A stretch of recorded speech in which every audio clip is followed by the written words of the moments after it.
જુગારમાં એની ઘણી સ્થિતિ થતી. વેશ્યાઓને મળવા માટે એ લાલાયિત રહેતો.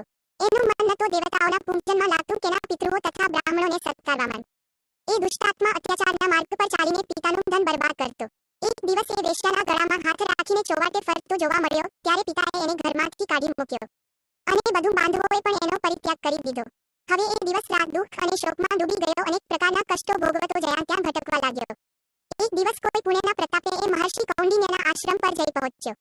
વૈશાખ મહિનો હતો. તપોદન કૌંડિન્ય ગંગાજીમાં સ્નાન કરીને આવ્યા હતા. દુષ્ટબુદ્ધિ શોકથી પીડિત થઈને મુનિવર પાસે ગયો અને હાથ જોડીને તેમની સમક્ષ ઊભો રહીને બોલ્યો, બ્રાહ્મણ દિવ્ય શ્રેષ્ઠ, મારા પર કૃપા કરીને કોઈ એવું વ્રત બતાવો કે જેના પુણ્યના પ્રભાવથી મારી મુક્તિ થાય.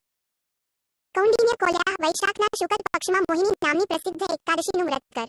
આ એકાદશીના દિવસે ઉપવાસ કરવાથી પ્રાણીઓના અનેક જન્મોના કરેલ મેરુ પર્વત જેવડા મહાપાપો પણ નષ્ટ થઈ જાય છે. વશિષ્ઠજી કહે છે, શ્રીરામ મુનિના આ વચનો સાંભળીને દુષ્ટબુદ્ધિનું ચિત્ત પ્રસન્ન થઈ ગયું. એણે કૌંડિન્યના વચન પ્રમાણે વિધિપૂર્વક મોહિની એકાદશીનું વ્રત કર્યું.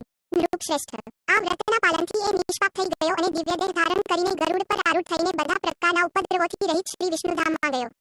આ પ્રમાણે મોહિની એકાદશીનું વ્રત ઘણું જ ઉપયોગી છે. એ વાંચવાથી અને સાંભળવાથી 1000 ગૌદાનનું ફળ મળે છે.